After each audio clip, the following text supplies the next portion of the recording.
South ఇండియాలోనే అతి తక్కువ ధరలకే నాణ్యమైన రత్నాలని అందించే ఏకైక సంస్థ 6JVR.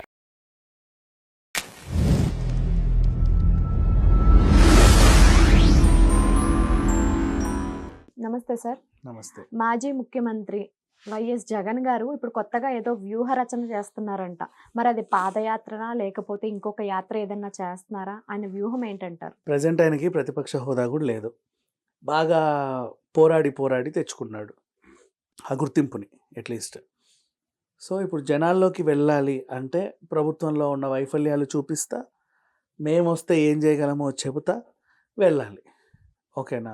ఇప్పుడు ప్రభుత్వంలో ఉన్న వైఫల్యాలు నువ్వు చూపించాలి అంటే సంవత్సరం కూడా అవల. నువ్వు చూపించడానికి ఏమీ ఉండదు. ఫస్ట్ వాళ్ళ ఇంకా ప్లాన్స్ నిజంగా ఇంప్లిమెంట్ చేసే స్టేజ్లో స్టార్టింగ్లో ఉన్నారు. అండ్ నువ్వు ఒక 2-3 సంవత్సరాలు అయితే నువ్వు చెప్పొచ్చు, నువ్వు అదన్నావు అది లేదు, ఇదన్నావు ఇది లేదు, అట్లా అయిపోయింది ఇట్లా అయిపోయింది అని. సో ఇప్పుడు ఇంకా జగన్ నెగిటివిటీయే ఉంది మోస్ట్లీ. అమ్మ ఆయన వచ్చి అది చేశాడు ఇది చేశాడు అది అయిపోయింది. ఇంకా ఆ నెగిటివిటీని పూడ్చడానికి టైం పడుతుంది అనే స్టేజ్లోనే ఉన్నాడు ఆయన ఇంకా. సో ఇప్పటి నుంచే కొంచెం జనాల్లో తిరుగుతా మెల్లిమెల్లిగా పెంచుకుంటా ఉంటే 4 ఏళ్ళకి ఏమో కొద్దో గొప్ప గెలిచినా గెలవకపోయినా కనీసం ప్రతిపక్ష హోదాకు వచ్చే అన్న 30-40 సీట్లన్నా గెలుచుకుంటారుగా. ఎంత కాదనుకున్నా కొంచెం గ్రౌండ్ లెవెల్ నుంచి కష్టపడితే. ఎందుకు అంటే వాళ్ళు సైలెంట్ అయ్యారనుకో కొత్త పార్టీలు లేస్తాయి. ఇప్పుడు తెలంగాణలో కూడా అంతే. అనుకోకుండా కాంగ్రెస్ లేచింది. ఎందుకు? పింక్ పార్టీ మొత్తం మోనోపోలీ అయిపోయింది. అందుకు కాంగ్రెస్ లేచింది సడన్గా 6 నెలల్లో లేచింది. ఇప్పుడు ఇక్కడ కూడా షర్మిల గారి నేతృత్వంలో ఒకవేళ కాంగ్రెస్ లేవచ్చేమో. సరే లేదు, కూటమిలో ఉన్నప్పటికీ కూడా బీజేపీ బలపడవచ్చుగా, ఆ జనసేన కూడా బలపడవచ్చుగా. సో ఆల్రెడీ ఇన్ని పార్టీలు వాళ్ళు ముగ్గురు కలిసి ఉన్నారు ప్రజెంట్ కాబట్టి ఒక పార్టీలా చూస్తున్నాం. కొంచెం గ్యాప్ తీస్తే వాళ్ళందరూ కూడా ఇప్పుడు ఇండివిజువల్గా ఎంతో కొంత, ఇప్పుడు జగన్ కంటే జనసేనకి ఎక్కువే వచ్చాయి కదా. సో అట్లా చూసుకుంటే కొంచెం మన పట్టుని మనం కాపాడుకోవడానికి వీళ్ళు ఏం చేస్తారు అంటే ఇప్పటి నుంచే ఈ వ్యూహ రచనలన్నీ చేస్తారు.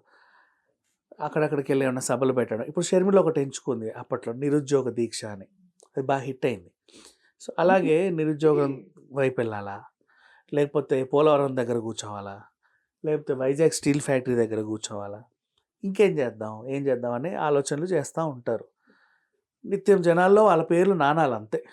ఆ నానేసరికి ఎలక్షన్ టైంలో కొద్ది గొప్ప ఏదో మనకంటూ ఒక ఇది వస్తుంది అని ఒక ఉంటుంది. నెక్స్ట్ సైలెంట్గా ఉన్నా కూడా ప్రాబ్లమే, ఎందుకంటే అరెస్టులు చేసి లోపలేస్తారు సైలెంట్గా ఉంటాయి. ఇప్పుడు మళ్ళీ అలా ఏమైనా స్టార్ట్ చేస్తారంటారా? మళ్ళీ బూతులు ఇలా ఏమైనా ట్రై చేస్తారంటారా వాళ్ళు? బూతులు గీతులు ట్రై చేసే అంశం అయితే చెప్పలేము. ఆల్రెడీ వేస్తున్నారు కాబట్టి జైల్లో ఇంకా ట్రై చేయరు అనుకుంటున్నారు. అంటే ఇక్కడ జరిగింది ఏంటి చెప్పండి, లాస్ట్ టైము గెలిచారు అవతల వాళ్ళని అంటే తిట్టడమే పని పెట్టుకున్నారు. ఎట్లా తిట్టడం అంటే ఫ్యామిలీలను కూడా తీసుకొచ్చి తిట్టడం. నీ పుట్టుకేంటో తెలీదా, నీ పెళ్ళాం ఎవరో తెలీదా, నువ్వు ఎవరితో తిరుగుతావో తెలీదా, నీ బతికేంటో తెలీదా, ఇట్లాగే తిట్లు. ప్రజల తరఫున ఎవరెప్పుడు కొట్లాడలా. నువ్వు ఉద్యోగాలు ఇస్తాన్నావు ఇవ్వట్లేదు, ప్రాజెక్టు కడతా అన్నావు కట్టలేదు, చెరువు తవ్వుతా అన్నావు తవ్వలేదు, అదేదో చేస్తా అన్నావు చేయలేదు. ఇట్లా కాదు, ఒరే బోసిడీకి నువ్వెవడో తెలియదు అనుకుంటా, రే నీ అంత చూస్తా, నార తీస్తా, తొక్క తీస్తా, ఇయే బూతులు పొద్దున్న లేచినప్పటి నుంచి. ఆ ఫండా ఫెయిల్ అయ్యిద్ది అని తెలుసుకున్నట్టున్నారు. ఇప్పుడు ప్రజల తరఫున ఏమన్నా పోరాడి ట్రై చేద్దామా అనే వ్యూహరచన కూడా చేయొచ్చు. ఒకసారి వాళ్ళ ఏ ప్లాన్లో ఉన్నారనేది వాళ్ళు చిల్లా చిత్కది ఇంప్లిమెంట్ చేస్తే మనకు అర్థమైంది. కానీ ఖచ్చితంగా ఏదో ఒకటి చేయాలి. ఖాళీగా అయితే పాదయాత్ర అంటారా లేకపోతే ఇంకేదైనా అంటారా? నడుస్తారు అంటే వీళ్ళకి నడక అలవాటే కదమ్మా. వైఎస్ఆర్ దగ్గర నుంచి షర్మిల గారి దగ్గర నుంచి తర్వాత వీళ్ళు విడిపోయినా కలిసి ఉన్నా ఏం చేసినా సరే ఈ నడక వీళ్ళకి ఒక అలవాటే. అండ్ నడక ద్వారా చాలా సాధించవచ్చు అని మళ్ళీ లోకేష్ నేర్పించాడు. యువగలం పాదయాత్ర హిట్ అవ్వాలా, వీళ్ళు ఇప్పుడు ఆయన గెలిచాడు, మంచి కూర్చున్నాడు. సో నడక మెయిన్ రీజన్లే. నడిస్తే ఏంటంటే జనాలను దగ్గర నుంచి చూడొచ్చు అనే ఒక ఫీలింగ్ ఉంటుంది పెద్ద బండ్లు వేసి తిరగడం కంటే కూడా. సో నడక బెస్ట్ ఆప్షనే, కాదని లేవు.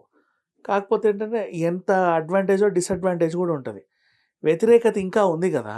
నువ్వు నడిస్తే ఏదో ఎవడో అదోటి ఇదోటి ఇసిరాడు అనుకో, ఇలాంటివి కూడా ఉంటాయి. సానుభూతి పరంగా కూడా సానుభూతి పరంగా అంటే అదే పనిగా 10 సార్లు పడితే రాళ్ళు అది ఏదో ప్లానింగ్ అనుకుంటారు. ఇప్పటికి 2-3 సార్లు ఇది కదా! హ్మ్. అదే పనిగా కూడా వేయించుకోవద్దు కదా! ఆ. నిజంగా చేసినా సరే లేదు లేదు వరుసగా నమ్మరు కూడా. పడుతున్నాయంటే ఏదో ఉంటాయి అనుకుంటారు.